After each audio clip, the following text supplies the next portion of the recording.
Welcome to ఆకెరు news. మానవ మలాన్ని కూడా ఎరువుగా ఉపయోగించడానికి అంత ఈజీగా ప్రజలు సిద్ధమైతే రైతులు అట్లా సిద్ధపడ్డారా?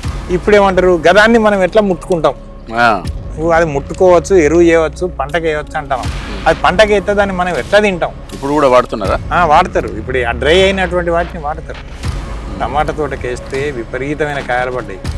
ఓ, ఆ కాయలు తిన్నటువంటి వాళ్ళు ఆ దుకాణ పూలను అడిగి, ఈ టమాటాలు ఏంది బాగా రుచి ఉన్నాయి, బాగున్నాయి అని చెప్పాను. అడిగి పలానా మేడం తెచ్చింది ఆ టమాటాలని అడుగుతారు అన్నట్టు. అక్కడ ఇది చెప్పలే, ఇది చెప్తే వాళ్ళు తింటారా? కానీ దాంట్లో తేడా రాదండి. వాళ్ళ దాకా తినే టమాటాల దాకా ఎందుకు పోతుంది? అంటే మనిషి ఫీలింగ్ అట్టుంటుంది. ఫీలింగ్ ఉంటుంది. అది ఒకటి సక్సెస్ కావడానికి కూడా చాలా కష్టపడ్డాం. కానీ దాంతో పేరు కూడా వచ్చిందండి, గుర్తింపు కూడా వచ్చింది. దేశ ప్రధాని గారే 2 సార్లు మాట్లాడారు టాయిలెట్స్ గురించి. మన్ కీ బాత్లో. గంగదేవిపల్లి ఒక ఆదర్శ గ్రామం. ప్రపంచ దేశాలు మీ గ్రామం వైపు చూస్తున్నాయి. అంటే మీ గ్రామంలో ఈ అభివృద్ధికి సంబంధించిన పాఠాలు నేర్చుకొని వెళ్తున్నాయి. నిజంగా గంగదేవిపల్లి గ్రామం మిగతా గ్రామాలతో పోలిస్తే ఏమి ప్రత్యేకత ఉంది? అంటే ఇప్పుడు దాదాపు చాలా అంశాలలో ఉన్నదండి. ఒకటి ఏంటంటే, మద్యం లేకుండా మా గ్రామంలో లేకుండా మేము నివారించుకుని ఇప్పటికి 42 ఇయర్స్ అవుతుంది. ఓకే. బడీడి పిల్లలందరూ బడికి వెళ్ళాల్సిందే. ఎవరు కూడా కూలీ నాలి లేకపోతే జీతాలు ఉండడానికి వీల్లేదు. బడీడి పిల్లలందరూ బడికి వెళ్ళాల్సిందే.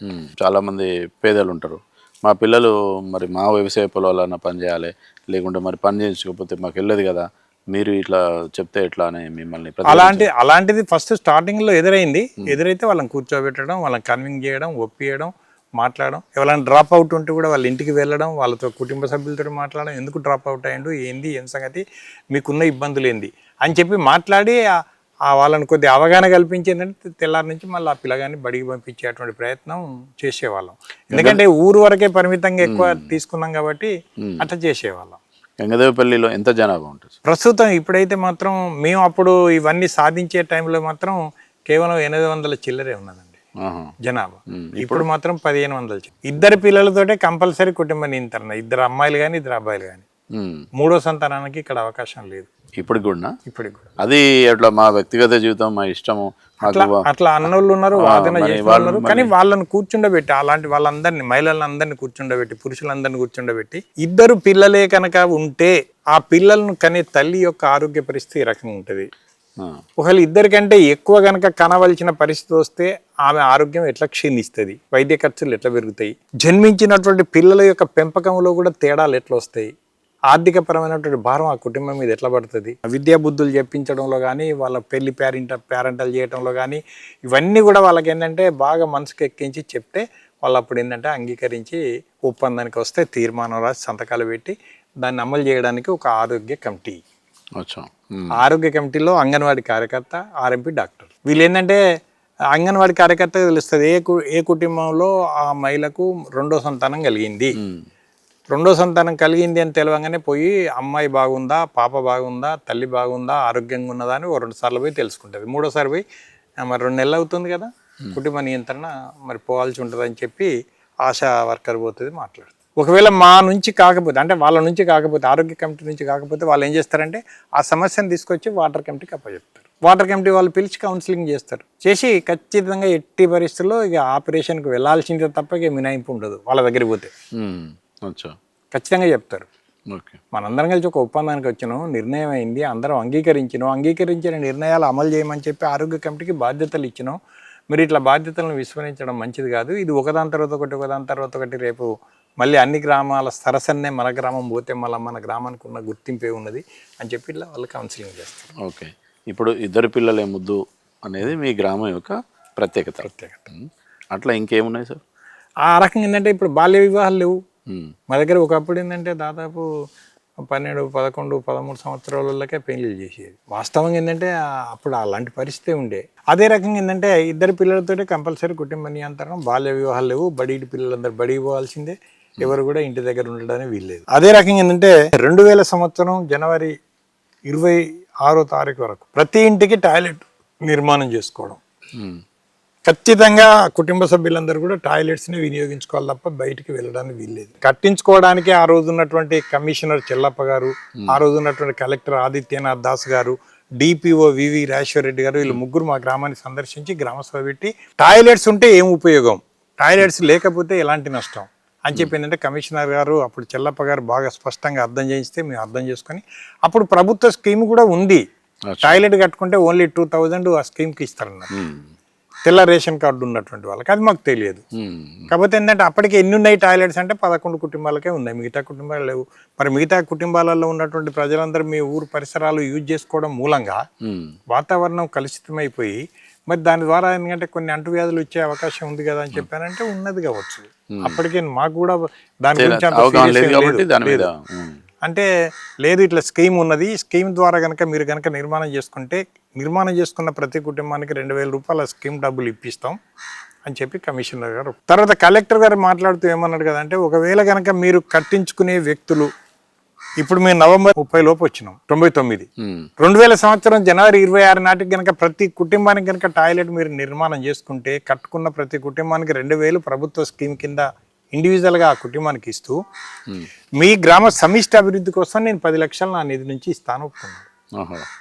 ఒప్పుకుంటే అప్పటికి ఇది మట్టి రోడ్డు మాది, మెయిన్ రోడ్, వర్షం సుక్కబడ్డదంటే దిగబడుతుంది.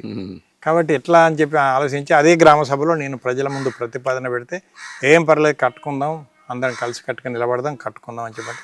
మరి 3 నెలలు కూడా లేదు, 99 నవంబర్లో వచ్చిండు, 2000 సంవత్సరం జనవరి 26 నిండా 3 నెలలు లేదు. ఎట్లా అంటే లేదు చేద్దాం, ఇవన్నీ మీరు చెప్తా అంటే చేస్తలేమా, ఇవి కూడా చేస్తాను అని చెప్పానని ఒప్పుకుంటే నేను సరే మంచిదన్న ఎంబడి ఒక అధికారిని కేటాయించి ఇక్కడ ఉండి కట్టుకున్న 3 రోజులు నిర్మాణం పూర్తయిందంటే 3 రోజులలో బిల్లు రావాలి, బిల్లు రాకపోతే నువ్వు సస్పెండ్ అవుతావు నువ్వు అని చెప్పి ఒక ఆర్డబ్ల్యూఎస్ఏఈ గారిని ఇక్కడికి అప్పచెప్తే ఆయన ఉండి ప్రతిదీ టెక్నికల్గా చెప్పుకుంటూ సలహాలు ఇచ్చుకుంటూ కట్టారు. అయితే ఇది ఇండివిజువల్గా ఎవరి సామాన్లు వాళ్ళే తీసుకొని కట్టుకోవాలంటే టైం పడుతుంది. ఒక ఆయన డబ్బులు లేవంటాడు, ఒక ఆయన విత్తనం వేయబోవాలంటాడు, ఒక నీళ్ళు కట్టబోమంటాడు, ఇదంతా రకరకాల అవుతుంది. మరి 3 నెలల లోపల ఎట్లా సాధ్యం అవుతుంది అని చెప్పి మళ్ళీ తెల్లారి అందరిని కూర్చుండబెట్టి ఒకటి మరుగుదొడ్ల నిర్మాణ కమిటీ అని ఒకటి ఏర్పాటు చేసినాం, అన్ని వార్డుల నుంచి ప్రాతినిధ్యం కల్పిస్తూ ఏం చేసినామంటే మేము మా గ్రామంలో కొంతమంది పరపతి కలిగినటువంటి కుటుంబాలను ఐడెంటిఫై చేసి ఒక ఆయనని తీసుకుపోయి ఒక సిమెంట్ దుకాణం దగ్గర ఆయనను బాధ్యత పెట్టి ఒక లారీ నిండా సిమెంట్ పట్టుకొచ్చినాం. తర్వాత ఇస్తాం డబ్బులు, నమ్మకం ఉంటే పర్వాలేదు కొండబండి అని ఇచ్చిండు. ఒక శానిటేషన్ షాపు పైపులు బేసిన్లు అవన్నీ మాట్లాడితే DCM నిండా అవి వేసి పంపించాడు. ఈ రింగులు పోస్ట్ ఆయన దగ్గర పోయి మాట్లాడితే ఒక 2-3 వచ్చి ఇంటింటికి ఎవరికి ఎన్ని రింగులు కావాలో అన్ని రింగులు ఇంటి ముందర పోస్తే ఆ ఇంటి యజమాని క్యూరింగ్ చేసుకోవాలి, రింగులు కానీ మూతలు కానీ. ఇటుకలను తర్వాత ఈ డోర్లు చేసేటోళ్ళను ఇసుక వాళ్ళను తర్వాత అందరిని మాట్లాడినాం, తీసుకొచ్చి కమిటీకి అప్పచెప్పి కమిటీ వాళ్ళు ఒక లాంగ్ నోట్బుక్ పెట్టుకొని ఎవరెవరు ఎంత తీసుకుంటారో ఏమేమి తీసుకుంటారో నిర్మాణానికి సంబంధించి ఇటుకలు ఎంత తీసుకుంటారో ఇసుక ఎంత తీసుకుంటారో డోర్ ఏంటిది మంచిది బేసిన్ పైపులో రాసుకొని సంతకం పెట్టుకొని ఇచ్చేది. నిర్మాణం అయిన తర్వాత గవర్నమెంట్ బిల్లు ఇచ్చిన రోజున వీళ్ళు ఏంటంటే మీరు తీసుకున్న పరికరాలకు ఇంత అయింది పైసలు ఇవ్వండి అని వీళ్ళు పోయి తీసుకొచ్చుకునేవారు. అంతవరకు ఒక రూపాయి కూడా బెనిఫిషియర్ని అడిగేవాళ్ళు కాదు, ఎందుకంటే అన్ని తీసుకొచ్చి పెడితేనే ఒక ఉద్యమం లాగా వచ్చి తీసుకుపోతాం. ఇక్కడనే ఒక గుంపు తయారైంది. ఏం గుంపు అంటే అనుకున్న టైం లోపు కనుక ఒకవేళ నిర్మాణం పూర్తి అయితే కలెక్టర్ గారు ఇచ్చిన హామీ ప్రకారంగా 10 లక్షలు వస్తే ఈ గ్రామం అభివృద్ధి అయితే ఆ గుర్తింపు ఆ పేరు ఆ ప్రతిష్టలు ఈనకపోతాయి. కాబట్టి ఏంటంటే ఇది కాకుండా చెయ్యాలి, నివారించాలి అని చెప్పి ఏంటంటే గతం ఒక గుంపు తయారై ఇళ్ళ చుట్టూ తిరుక్కుంటా ఎందుకు కట్టుకోవాలని నాటి నుంచి అవి ఉంటేనే మన అవసరాలు తీసుకున్నామా లేదు అని చెప్పి ఆపడానికి నివారించడానికి ప్రయత్నం చేసాం. అది మాకు తెలుస్తుంది. కానీ ఇప్పుడు వాళ్ళకి అడ్డుపోతే ఇంకింత ఇమేజ్ పెరుగుతుంది వాళ్ళకు. ఎందుకు ఎంతమందిని టైం వేస్ట్, దర్శనం ఎక్కువ అవుతుంది, ఎంతమందిని ఆపగలుగుతారో ఆపనియండి అని మేము మానేసినాం. కమిటీ అయితే తిరుగుతుంది, కమిటీ ప్రయత్నం చేస్తుంది. ఎప్పుడైతే ఇక తీసుకుపోవడం స్టాప్ అయిపోయింది అప్పుడేం చేసినాం, ఇంకొకటి కొంతమంది మేస్త్రీలు దొరుకుతలేరంట. వాళ్ళు వేరే ఊరు నుంచి మేస్త్రీలను 10 మందిని తీసుకొచ్చి ఇక్కడ రెడీలో పెట్టినాం. ఎవరికి మేస్త్రీలు అంటే వాళ్ళ మంపి అని కమిటీకి అప్ప చెప్పినాం. యుద్ధ ప్రాతిపదిక అంటారు కదా, వితిన్ 3 months లో కావాలంటే కావు కదండి. అందుకోసం ఈ రకంగా ప్లాన్ చేసి అట్లా చేసినాం. చేస్తే వీళ్ళు అట్లా ఆపిన్లు అంతా ఆగిపోయినాక సర్వే చేస్తే ఒక 30 కుటుంబాలు ఆగిపోయినట్టుగా మాకు పేర్లతో సహా తీసినాం. తీసి ఊరందరిని పిలిస్తే ఊరందరూ వచ్చినాక ఏమైందంటే కూర్చున్నాక ఇగొగ్గి 30 మంది కట్టుకోమని చెప్పి నివారిస్తున్నారు, ఏం చేద్దాం చెప్పండి, దీనికి పరిష్కార మార్గం మీరే ఆలోచించండి, అని చెప్పి ప్రజల ముందు పెట్టి చర్చిస్తే వాళ్ళే ఒక అర్ధగంట సేపు చర్చించుకొని ఒక మంచి ఆలోచన చేసాను. ఏంటిది, ఈయన నా చేను దగ్గర ఉంటాడు, ఈయన నేను మంచిగా అన్యోన్యంగా కలిసి ఉంటాం, నేను చెప్తే వినగలుగుతాడు, ఈయనకు చెప్పి నేను కట్టిస్తా అని చెప్పి 30 మంది పంచుకున్నారు అక్కడ. పంచుకుంటే సరే చెయ్యండి, మంచి ఆలోచనే, ప్రయత్నం చేయండి అని అంటే వీళ్ళు పోయి ప్రయత్నం చేస్తే అందులో 20 మంది కట్టుకోవడానికి ముందుకు వచ్చింది. ఇంకా 10 మంది మిగిలిన ఎప్పుడైతే 30 మందిలో 20 మంది ముందుకు వచ్చిందో మళ్ళీ వీళ్ళు నిర్మాణం స్టార్ట్ చేసిన తర్వాత మళ్ళీ ఒకసారి అందరిని పిలిచినాం. పిలిస్తే మొన్న 30 మందిలో 20 మంది మనోళ్ళు చేసిన కృషి వల్ల కట్టుకుంటా ఉన్నారు, ఈ 10 మంది మాత్రం కట్టుకోమంటారు. మరి ఏం చేద్దాం, దీనికి కూడా పరిష్కారం ఏందో మీరే ఆలోచించండి అంటే వాళ్ళు ఒక గంట సేపు బాగా చర్చించుకొని ఒక నిర్ణయానికి వచ్చిండ్రు. కొంతమంది త్యాగం చేయడానికి ముందుకు వచ్చింది. ఏంటిదంటే అప్పుడంటే ఒక్కొక్కరం పరిచయాన్ని బట్టి మంచితనాన్ని బట్టి వింటర్గా వచ్చని తీసుకున్నాం, కానీ ఇప్పుడు 5 కలిసి ఒక కుటుంబాన్ని తీసుకుంటాం. వాళ్ళ ఇంటి ఆవరణలో ఉన్నటువంటి స్థలంలో వాస్తు ప్రకారంగా ఎక్కడైతే కట్టుకుంటాడో మాకు మార్కింగ్ చేసి అప్పచెప్తే చాలు, మేమే పుణ్యార్థిస్తాం, మేమే బేస్మెంట్ కట్టిస్తాం, గోడలు కట్టిస్తాం, గోయిలు తీస్తాం, రింగులు వేస్తాం, మొత్తం పైప్ లైన్ బేసిన్ డోర్ పెట్టి వాళ్ళకి అప్పచెప్పి వస్తాం. ఒకవేళ గవర్నమెంట్ ఇచ్చే 2000 సరిపోతే లేవు, ఇంకో 400-500 పడుతున్నాయంటే మేము 5 భరిస్తాం, ఆ కుటుంబం మీద ₹1 కూడా పడని. వాళ్ళు ఎందుకోసం ఉంటాలో ఉండని అని చెప్పానంటే మరి పంచుకోండి అంటే 50 మంది ముందుకు వచ్చిన 10 కుటుంబాలు పంచుకున్నారు. 10 కుటుంబాల దగ్గర పోయి వీళ్ళు ప్రయత్నం చేసి తెల్లారి ప్రయత్నం చేస్తే అందులో 9 కుటుంబాల వాళ్ళకి ఏంటంటే కొంచెం పౌరుషం వచ్చింది, రేషం వచ్చింది. మీరంతా కట్టించేటోళ్ళు అయిపోయినా మేము వాడుకునేటోళ్ళం, మేమే కట్టుకుంటాం పో అన్నారు. ఎప్పుడు కట్టుకుంటారు చెప్పు అంటే ఎల్లుండి మొదలు పెడతాం, రేపు మొదలు పెడతాం. మీరు 3 రోజులలో కనుక మొదలు పెట్టకపోతే మీకున్న స్థలంలో మేమే వస్తాం, పుణ్యార్థిస్తాం, కడతాం, మీరు ఏం చేస్తారో చేయండి అనేటువంటి మాట కూడా వీళ్ళు తీసుకున్నారు. కూలగొట్టుడు ఉంటది కానీ కట్టుడు అనేది అయితే ఇంతగా ఒక 10 మంది కలిసి ఎక్కడైనా ఏదైనా నువ్వు కనుక మేము చెప్పినట్టు వినకపోతే ఇది కూలగొట్టు ఇస్తాం, ఇది చేస్తాం, అది చేస్తాం అని ఉంటూ ఉంటారు. కానీ ఇట్లా ఏకంగా నిలబడి మేము కట్టిస్తాం అంటే చాలా తక్కువ. అయితే ఆ రకంగా ఏంటంటే మరి ఒక ఆయన సంగతి ఏంది, అయితే ఏమైందంటే 9 మంది ముందుకు వచ్చిండ్రు, వీళ్ళు కట్టించు. ఒక ఆయన ఏంటంటే మేము కలెక్టర్ గారి దగ్గరికి పోయినాం. సార్ మరి 100% అంటే ఒక ఆయన మిగిలిపోతాడు, మేము ఎంత చెప్పి నింటలేడు, మేము ఈ ప్రయత్నాలు చేసినాం సార్ అని చెప్పి మాట్లాడినాం. ఆదిత్యనాథ్ దాస్ ఏమైనా రాజమౌళి అంటే ఇట్లా సార్ ఎంబడి ఏంటంటే మరి సార్ మరి ఎట్లా అంటారు చెప్పు, ఒక కుటుంబం ఆగింది మరి ఎట్లా అంటే ఒక కుటుంబం ఆగినా 100% ఆగినట్టు కాదు కదా అని అంటే మరి సార్ మరి చేసే ప్రయత్నం చేసినాం, ఇక చిట్ట ప్రయత్నం కూడా మేము చేస్తాం, కానీ మరి వాళ్ళు వచ్చి మీతో ఫిర్యాదు అయితే మీరు ఇంత సీరియస్గా ఎందుకు తీసుకున్నారు అని చెప్పి అని అంటారు ఏమని చెప్పి తమరిని ఆలోచించుదామని వచ్చినాం సార్, దీనికి ఏమైనా ఉంటే మీరే బాధ్యత తీసుకుంటే బాగుంటుంది సార్ అంటే వెంటనే RWS మన డి గోవర్ధన్ రెడ్డి అని ఆయన పిలిచిన ముందటనే గంగదేపల్లిని ఒకటే కుటుంబం ఇదంతా చెప్పి ఒకటే కుటుంబం కట్టుకోవడానికి నిరాకరిస్తున్నారట, ఏం చేస్తావో తెలియదు నాకు, ఒప్పించి మెప్పించి కట్టించి రాపో అని అన్నాడు. సార్ మీరు చెప్తాను నేను పోతా, అక్కడ పుట్టి పెరిగి అక్కడ ఎప్పటికీ నిత్యం వాళ్ళు కలిసిమెలిసి తిరిగిన వాళ్ళు చెప్తేనే వినలే, నేను చెప్తే నేనెవరినో వాళ్ళు ఎవరు, నేను చెప్తే వింటారని గ్యారంటీ ఉన్నది సార్ అని అంటే ఆయన ఏమన్నాడు అంటే ఒకవేళ మీరు చెప్పిన తర్వాత కూడా వినకపోతే రేషన్ కార్డు క్యాన్సిల్ చేపి, కరెంట్ ఉంటే కట్ చేపి, వాటర్ ఉంటే వాటర్ బంద్ చేపి, నల్లా ఇవి 3 చేసి రాపో అని అన్నాడు.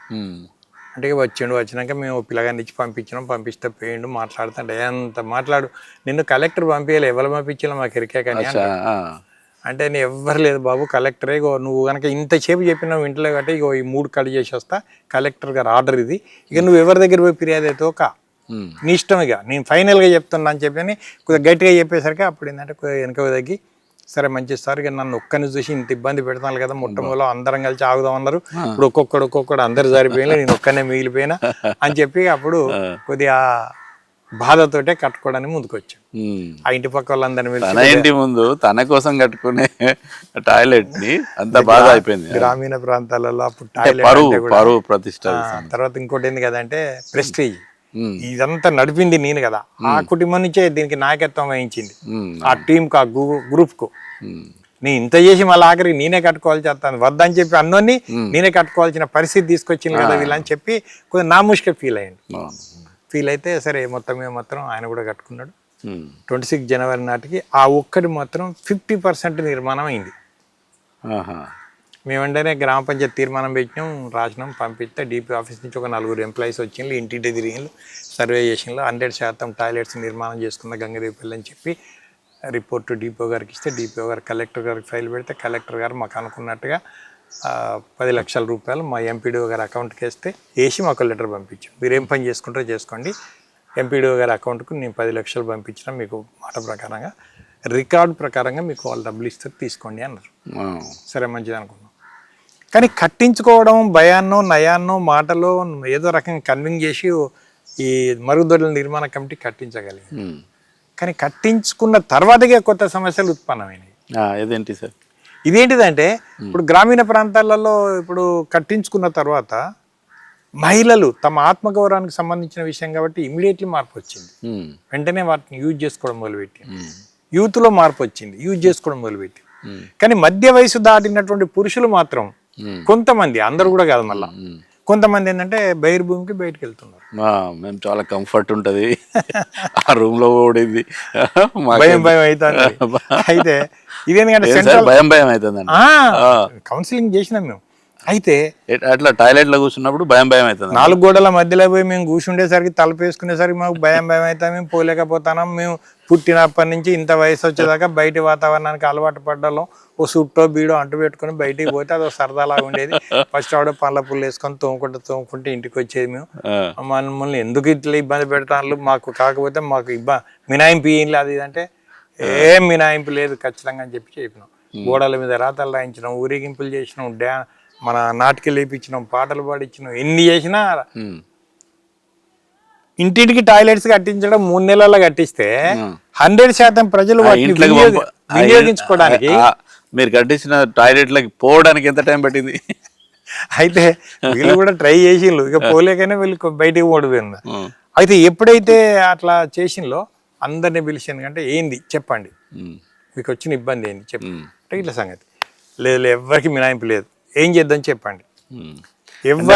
భయం అనేనా ఇంకేమైనా చెప్తున్నారా వాళ్ళు? కోడళ్ళ మీద కొంతమంది చెప్తున్నారు, ఎందుకంటే ఉన్నాయే 2 గోయిల తొందర నిండుతాయి, నువ్వు బయటకు పోరాదరా ముసలోడు, అట్లా ఇట్లా అంటే అలా పోనిత్తలేరు. అంటే కోడలను పిలిచి కౌన్సిలింగ్, అత్తని పిలిచి కౌన్సిలింగ్, వాళ్ళని పిలిచి కౌన్సిలింగ్, ఇవన్నీ చేసేసరికి ఏమైందంటే ఆఖరికి ఎందుకంటే ఈ కమిటీ వాళ్ళు ఉన్నారు కదా, కమిటీ వాళ్ళు ఏంటంటే 4 గంటలకే లేచి ఆయా ప్రదేశాల మీద కాపలాలు కూర్చోవడం.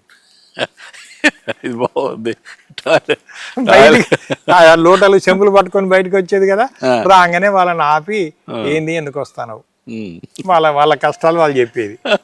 నువ్వు బయటకు వస్తే మాత్రం బాగుండదని వీళ్ళు చెప్పేది. ఆఖరికి మీటింగ్ పెట్టిందంటే ఇట్లా సంగతి అని చెప్పానంటే ఇక వాళ్ళు వాస్తవంగా ఏంటంటే సెంట్రల్ నుంచి టీంలు వచ్చి పరిశీలించి పోతున్నాయి. ఇంకా ఓపెన్ డెఫికేషన్ ఉంది. ఇక్కడ ప్రజలకు చెప్తున్నాం మేము, నిజానికి ఒక గ్రామం ఆదర్శ గ్రామముగా తీర్చిదిద్దబడాలని అంటే ఇట్లా టాయిలెట్లకు కూడా ఎవరి టాయిలెట్లకు వాళ్ళే వెళ్ళే విధంగా బలవంతంగా నయానో భయానో అంటారు కదా, వాళ్ళ టాయిలెట్లు వాళ్ళు ఉపయోగించుకోవడానికి ఇంత తదంగా ఉంటుంది, ఇంతటి సీరియస్నెస్ ఉంటే తప్ప ఏ కార్యక్రమం కూడా అది అమలు అయ్యే అవకాశాలు ఉండవు. వాస్తవం ఏంటంటే ఆఖరికి ప్రజలందరినీ కూర్చుండబెట్టి ప్రజల యొక్క ఆలోచనకు అనుగుణంగా మేము నిర్ణయం ఏం చేసినాం కదంటే ప్రజలే చెప్పారు, ఏం లేదు ఎంతటోళ్ళైనా పర్వాలేదు, ఎవరైనా పర్వాలేదు, బయటికి వెళ్తే మాత్రం 500 రూపాయలు ఫైన్ అని చెప్పి నిర్ణయించారు. అదే తీర్మానం చేసినాం, అందరు సంతకాలు పెట్టిండ్రు. తెల్లారిపోయి మళ్ళీ కాపులాగలు వస్తే టకటగా 5 అరుగులు దొరికిందా. గ్రామ సెంటర్లో నిలబెట్టి మైకులు, మాకు దగ్గర మైక్ సిస్టమ్ ఉంటుంది, మైకులు అనౌన్స్ చేస్తే ఊరంతా తినబడుతుంది. అంతే, అప్పుడు ఇంత విస్తారంగా లేవు, కొన్ని ఇండ్లు తక్కువ ఉండే. అయితే వచ్చిండ్రు, అక్కడ రాగానే ఏంటంటే వాళ్ళని అక్కడ అడుగులంటే వాళ్ళు దించిన తల ఎత్తుతలేదు, అంతగా అవమానం ఏముంటది. ఇక మా తప్పైంది చేసినాడైనా తల ఎత్తుకొని ఉంటాడేమో కానీ మా తప్పైంది క్షమించండి అన్నారు. వచ్చిన వాళ్ళు అన్నారంటే తప్పైంది క్షమించండి అనే దానికంటే శిక్ష ఏం పెద్దది ఉండదు, ఫైన్ వేయద్దు, ఫైన్ తీసి పెట్టండి, ఇంకోసారి పోతే చూద్దాం అని చెప్పని అందరిని డిసైడ్ చేస్తే అదే అమలు చేసినాం. ఇది మొత్తం ఊరంతా తెలిసిపోయింది. తెల్లారి ఒక్కరు బయటికి రాలేదు. మా దగ్గర చిన్న పిల్లలు బయట అంటే టాయిలెట్స్కు వెళ్ళగలిగే స్థాయి లేనటువంటి చిన్న పిల్లలు బయట మల విసర్జన చేసిన దాన్ని ఆ తల్లి తీసి సైడ్ కాలువలో పెంట దిబ్బ మీదనో రోడ్డు మీదనో వేయటం అనేది ఉండద్దు. ఇక్కడ బేసిన్ లేచి వాటర్ కొట్టాల్సిందే, అది కనపడని ప్రదేశానికి వెళ్ళిపోవాల్సిందే. ఒకవేళ మా గ్రామంలోకి ఎవరన్నా బయట గ్రామాల నుంచి చుట్టాలు వస్తే ఆడవాళ్ళు వచ్చింది అనుకోండి, ఆ కుటుంబ యజమానురాలు ముందుగా ఆమెకు చెప్పి ఉంచాలి, మా ఊరి సిస్టమ్ ఇది అని. పురుషుడు వచ్చిందనుకో ఆ యజమాని చెప్పుకోవాలి, మా ఊరికి సిస్టమ్ ఇదిరా బాబు, నువ్వు బయటికి వెళ్ళకో, టాయిలెట్ ఉంది, దాన్ని యూజ్ చేసుకోవాలి. ఇది మనం చెప్పలేదు. వాళ్ళు ఏం చేయాలి, పొద్దుగా లేచి వాళ్ళ ఊరు ఆనవాయితీ ప్రకారంగా వెళ్ళిపోయారు. వెళ్ళిపోతే ఏంటంటే అక్కడ కనుక ఎవరన్నా మా ఊరు కనుక దొరకబడితే, ఎవరింటికి వచ్చినావా అంటే రాజమౌళి ఇంటికి వచ్చిందంటే ఈ ఫైన్ కట్టాల్సింది ఎవరంటే రాజమౌళి. వాళ్ళకి ఇంకోసారి ఊరు ముఖం చుట్టారు, ఊరికి రావాలంటే వాళ్ళకి గంట భయం ఉండేది.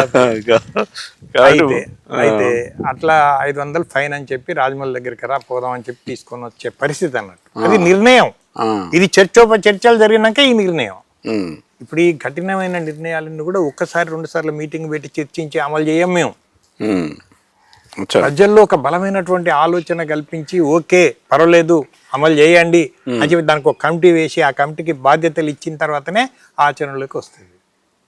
అంతవరదాకా దీన్ని మీటింగ్లు పెట్టడం చెప్పడమే.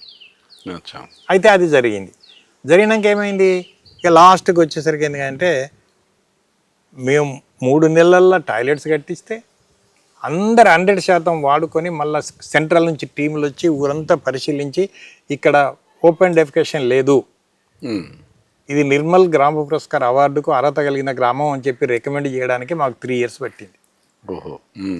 3 నెలల్లో కట్టియగలిగినాం. ఎందుకంటే వస్తువులు కొనుక్కొచ్చినాం, పైసలు పెట్టినాం, పెట్టుబడి పెట్టినాం, తెచ్చినాం, ఏదో కట్టించినాం. ప్రజల్లో చైతన్యం కదా, ప్రజల్లో ఒక వాళ్ళ మానసిక ఆలోచనను మార్పు తీసుకురావడానికి మాకు అంత టైం పట్టింది.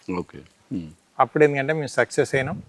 అప్పుడు మా గ్రామం ఒక పరిశుభ్రమైనటువంటి వాతావరణంలో ఉండగలుగుతుంది. తర్వాత కూడా మామూలుగా పరిభాషలో చెప్పేది ఏంటంటే, పశువులకు సంబంధించిన పేడ అయినా ఏదైనా ఉపయోగపడుతుంది తప్ప మానవ మలం మాత్రము ఎలాంటి ఉపయోగం ఉండదు అనేది బయట ప్రచారంలో ఉంటుంది. ఇక్కడ మాత్రం మీరు ఏదో ఎరువుగా మార్చేసి అది కూడా చేస్తున్నారు అనేది ఎట్లా. అయితే 2016లో మా గ్రామానికి ఏంటి కదంటే, సెంట్రల్ గవర్నమెంట్ నుండి వాటర్ అండ్ శానిటేషన్ సంబంధించిన ప్రిన్సిపల్ సెక్రటరీ పరమేశ్వరన్ అయ్యర్ గారు మా గ్రామానికి వచ్చింది. వచ్చే ముందే బిఫోర్ 1 week ముందే ఇక్కడ డిపిఓగా పనిచేసిపోయినటువంటి సురేష్ బాబు గారిని ఈ గ్రామానికి ఆయన ఆలోచనను ఇచ్చి పంపించాడు. ఇక్కడికి వచ్చిందంటే ఇక్కడ కట్టుకొని ఎన్ని రోజులు అవుతుంది, ఏం సంగతి ఏంటంటే 16 సంవత్సరాలు అవుతాను. అప్పటికేంటంటే యూజ్ చేస్తున్నటువంటి తరుణంలో ఏంటిది పరిస్థితి అంటే, ఇగో నాది నిండింది, నేను మూసేసి ఎన్ని రోజులు అవుతుంది, 2 సంవత్సరాలు అవుతుంది, 3 సంవత్సరాలు అవుతుంది. అంటే ఒక 5 టాయిలెట్లన్నీ నిండిపోయి ఉన్నాయి. నిండిపోతే ఎందుకంటే 2 గోయిలు ఉంటాయి, ఇక్కడ జంక్షన్ బాక్స్ ఉంటుంది. ఒక గోయికే మొట్టమొదటి యూజ్ చేస్తాం. ఈ గోయి నిండినాక మనకు తెలియంగానే ఏం చేస్తాం, మళ్ళీ అటు మూసేస్తాం, ఇటు ఓపెన్ చేస్తాం. ఇది 3-4 yearsకి ఇది మొత్తం డ్రై అయిపోతుంది. డ్రై అయిపోయి మొత్తం మ్యాన్యూర్ అవుతుంది, మొత్తం మట్టి అయిపోతుంది, ఎరువు అయిపోతుంది. అట్లా 2-3 years కింద మూసేసినటువంటి టాయిలెట్స్ ఎన్నో ఆయన ఐడెంటిఫై చేసిందంటే వాటిని ఇప్పుడు మూతలు తీపిచ్చి చూస్తే అది కిందికి పోయి ఒక కేక్ లాగా రౌండ్గా ఉండేదండి. అసలు ఏంది, అసలు గిట్లా అయింది ఏందని మేము పరేషాన్ అయ్యాం. అయితే అవన్నీ ఐడెంటిఫై చేసి ఆయన ఏం చేసినంటే, ఇట్లా వస్తాం ఒక 10-12 ఐడెంటిఫై చేసి పెట్టండి అంటే ఆయన 10-12 ఐడెంటిఫై చేసి పెట్టి, ఆయన వచ్చే ముందు ఏంటంటే అన్ని రాష్ట్రాలకు సంబంధించిన వాటర్ అండ్ శానిటేషన్ సంబంధించిన ప్రిన్సిపల్ సెక్రటరీలను రమ్మంటే వాళ్ళు ఒక 23 మంది వచ్చిందండి వివిధ రాష్ట్రాల నుంచి. అందరు వచ్చిండ్రు. మేమేమనుకున్నాం, పెద్ద ఆఫీసర్ వస్తాను కదా అని చెప్పి ఈ సురేష్ బాబు మాకు చెప్పినటువంటి దాని ప్రకారంగా మేమేంటంటే వాళ్ళకు బ్లౌజులు, ఫైర్ స్టేషన్ బూట్లు, మంచి సోపు, ప్రతి టాయిలెట్ ఓపెన్ చేసిన అక్కడ సోపు, టవలు, వాటరు అన్ని పెట్టినాం. పెడితే వాళ్ళు ఏది వేసుకోలేదండి. ఫస్ట్ ఈ సెంట్రల్ గవర్నమెంట్ నుంచి వచ్చిన ప్రిన్సిపల్ సెక్రటరీ పరమేశ్వరన్ అయ్యర్ గారే ఒక గోయిలకు దిగిండు కదా, సార్ ఇవి వేసుకోను అది వేసుకున్నాక నేనెందుకు దిగడం అని చెప్పండి. దిగిండు, కథం గడ్డపారతోటి తవ్విండు, పిల్లలు తీసిండు, డబ్బులో పెట్టిండు, మీదకి ఇచ్చిండు. మీద మేము అందుకొని పక్కకు పూసినాక ఏంటంటే వెంటనే దాన్ని అంతా ఓపెన్ చేయండి అంటే అంతా చేస్తే అంత దొడ్డు కాఫీ పొడిలాగా ఉన్నది, కొద్దిగా బ్లాక్గా దొడ్డి కాఫీ పొడిలా. దాన్ని వెంటనే వాళ్ళ వచ్చినటువంటి జిల్లా ఆఫీసర్లను ఇచ్చిండు, ల్యాబ్కి పంపిస్తే ఒక 2-3 గంటలలో ల్యాబ్ రిపోర్ట్ వచ్చింది. ఇదంటే వ్యవసాయ పంటలకు కావలసినటువంటి దీంట్లో శక్తి, వర్మీ కాంపోస్ట్ సంబంధించినటువంటి ఉన్నది. దీనిలో లక్షణాలు చాలా ఉపయోగం ఇది అని చెప్పి అక్కడి నుంచి వాళ్ళు అందులో ఏమేమి ఉన్నది, ఏమేమి ఉన్నది, పొటాషియం నత్రజని, కాల్షియం ఏమున్నది, ఏం సంగతి అని మొత్తం పాయింట్స్ వరకు వేసి ఇచ్చాను. ఇక్కడ మా రైతులను కూర్చోమంటే కూర్చుంటే ఆయన చెప్పాడు, మీరు దీన్ని వృధా చేయకండి, మీరు కనుక వాడుకొని మూత వేసినాక 2-3 సంవత్సరాలకు ఈ రకంగా ఉంటుంది, దీన్ని మీరు మీ పంట పొలాలకు వాడండి, పూల మొక్కలకు వాడండి, వరి పొలాలకు వాడండి, గ్రీనరీగా ఉంటుంది, బాగుంటుంది ఉపయోగం, ఆ పంట తిన్నా కానీ మనకు ఆరోగ్యం అది ఇది అని చెప్పి అంటే నిజానికి సార్ ఇప్పటి వరకు అంటే పశువుల పేడ, అంటే మేకలకు సంబంధించిన ఎరువు, అదేవిధంగా పంది పెంట ఇవన్నీ అంటే వ్యవసాయంలో ఉపయోగిస్తారు. కానీ మానవ మలాన్ని కూడా ఎరువుగా ఉపయోగించడానికి అంత ఈజీగా ప్రజలు సిద్ధమవుతారు, రైతులు అట్లా సిద్ధపడ్డారా? అయితే విషయం ఏంటంటే దీన్ని నేను కూడా అసలు స్టార్ట్ చేసిన ఈయన రాకముందే. అంటే నాకున్న నాలెడ్జ్ ప్రకారంగా వీళ్ళు వచ్చిన వాళ్ళు చెప్తా ఉంటారు అన్నట్టు. చెప్పినప్పుడు నేను కూడా వాళ్ళని చెప్పిన దాన్ని ఆలోచించి మా ఊళ్ళని కూర్చుండబెట్టి ఇట్లా సంగతి, మనం అది డ్రై అయిపోతుంది, మట్టి అయిపోతుంది, ఎరువు అవుతుంది, ఒక మంచి ఎరువు అవుతుంది, దాన్ని తీసుకొని మన పంట పొలాలకు వేసుకోవచ్చు అది అని చెప్తే నన్ను అందరు తిట్టిండి. ఏమో నువ్వు అన్ని గిసుంటే పట్టుకొస్తావు అన్ని, అది మన ఇంటి ముందర కట్టుకోవడం ఏంది, ఆ దేవునర్ర ఏంది, నాకున్న స్థలమే కదా, నువ్వు కట్టుకుంటే దేవునర్ర పక్కనే కట్టుకుంటేవి, నాకున్న స్థలంలో గక్కనే కూర్చుంటే బువ్వ తింటాంటిని, దానికన్నా బువ్వ తింటారా ఎవరన్నా అది ఇదని అప్పుడు నన్ను చాలా మంది తిట్టింది. స్థలాలు లేని వాళ్ళు ఏదో కన్విన్స్ చేసి ఒప్పించి ఇంటింటికి కట్టించినాం. ఇప్పుడు ఏమంటారు, గదాన్ని మనం ఎట్లా ముట్టుకుంటాం, అది ముట్టుకోవచ్చు, ఎరువు చేయవచ్చు, పంటకు వేయవచ్చు అంటాం, అది పంటకి అయితే దాన్ని మనం ఎట్లా తింటాం ఏంది ఏం సంగతి నాతో ఘర్షణ పెట్టుకున్నారు, తిట్టిండ్లు కూడా. అరే బాబు నాకు తెలిసిన పరిజ్ఞానం మేరకు చెప్తానా, మీ ఇష్టం అని చెప్పిన. కానీ ఆయన వచ్చి చెప్పినాక మాత్రం వాడినండి, అందరు వాడిన. ఇప్పుడు కూడా వాడుతున్నారా? వాడతారు. ఇప్పుడు ఆ డ్రై అయినటువంటి వాటిని వాడతారు. ఒక అమ్మాయి మాకు ట్రైనింగ్కి రావడానికి వచ్చేది, అమ్మాయి జ్యోతి, క్యాన్సర్ వచ్చి చనిపోయింది. కానీ ఆ అమ్మాయి ఆయన చెప్పినాక ఖచ్చితంగా ఇంకా పక్కింటి వాళ్ళవి కూడా అట్లా డ్రై అయినాయి అంటే వాళ్ళకి పొలాలు లేకపోతే ఈమె పోయి తీసుకొచ్చుకునేది, బస్తాలు నింపుకొని పెట్టుకునేది. టమాటా తోటకి వేస్తే విపరీతమైన కాయలు పడ్డాయి.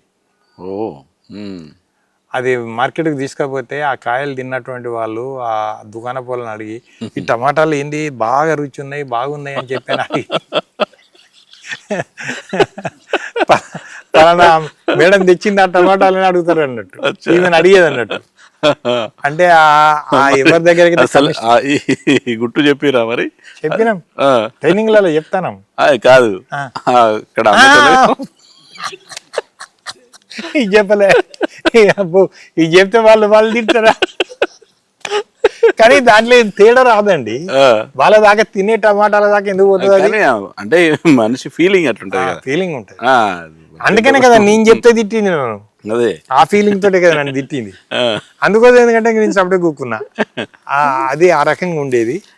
అది ఒకటి సక్సెస్ కావడానికి కూడా చాలా కష్టపడ్డాం. కానీ దాంతో పేరు కూడా వచ్చిందండి, గుర్తింపు కూడా వచ్చిందండి. దేశ ప్రధాని గారే 2 సార్లు మాట్లాడండి టాయిలెట్స్ గురించి, దేశ ప్రధాని మన్ కీ బాత్లో. 2016లో వీళ్ళు వచ్చిండ్రు, ఈయన పోయి ప్రధానమంత్రి డిస్కషన్ చేసిండు, గంగదేపల్లి సిస్టమ్ ఇది ఇట్లా సంగతి అని. ఆయన ఎంబడి ఆ తర్వాత ఏంటంటే మన్ కీ బాత్ కార్యక్రమంలో గంగదేవిపల్లి తరహాలో 2 ఫీట్స్ సిస్టమ్ ద్వారా మీరు టాయిలెట్స్ నిర్మాణం చేసుకోవాలి, మీరు అవసరం అంటే వెళ్ళి చూసి రండి అని చెప్పి ఆయన సందేశం ఇవ్వడం జరిగింది. मेरे प्यारे देशवासियों, ये हमारे देश में सरकार के द्वारा, समाज के द्वारा, संस्थाओं के द्वारा, संगठनों के द्वारा, हर किसी के द्वारा स्वच्छता के दिशा में कुछ न कुछ चलता ही रहता है. एक प्रकार से हर कोई किसी न किसी रूप में स्वच्छता के संबंध में जागरूक व्यवहार करता नजर आ रहा है. सरकार निरंतर प्रयास कर रही है. पिछले दिनों वाटर एंड सैनिटेशन का जो हमारा भारत सरकार का मंत्रालय है, पेयजल एवं स्वच्छता मंत्रालय, हमारे सचिव के नेतृत्व में 23 राज्य सरकारों के वरिष्ठ अधिकारियों का एक कार्यक्रम तेलंगाना में हुआ. और तेलंगाना राज्य के वारंगल में सिर्फ बंद कमरे में सेमिनार नहीं, प्रत्यक्ष स्वच्छता के काम का महत्व क्या है उसको प्रयोग करके करना. 17-18 फरवरी को हैदराबाद में टॉयलेट पीट एम्प्टिंग एक्सरसाइज का आयोजन किया. 6 घर के टॉयलेट पीट्स खाली करके उसकी सफाई की गई. और अधिकारियों ने स्वयं ने दिखाया कि ट्विन पिट टॉयलेट के उपयोग हो चुके गड्ढों को उसे खाली कर पुनः प्रयोग में लाया जा सकता है। उन्होंने यह भी दिखाया कि यह नई टेक्निक के शौचालय कितने सुविधाजनक हैं और इन्हें खाली करने में सफाई को लेकर के कोई असुविधा महसूस नहीं होती है, कोई संकोच नहीं होता है। जो साइकोलॉजिकल बैरियर होता है वो भी आड़े नहीं आता है और हम भी और सामान्य सफाई करते हैं वैसे ही एक टॉयलेट के गड्ढे साफ कर सकते हैं। और इस प्रयास का परिणाम हुआ, देश के मीडिया ने इसको बहुत प्रचारित भी किया, उसको महत्व भी दिया। और स्वाभाविक है जब एक आईएएस अफसर खुद टॉयलेट के गड्ढे को सफाई करता हो तो देश का ध्यान जाना बहुत स्वाभाविक है। और ये जो टॉयलेट पीट की सफाई है और उसमें से जो जिसे हम कूड़ा कचरा मानते हैं, लेकिन खाद की दृष्टि से देखें तो एक प्रकार से ये काला सोना होता है।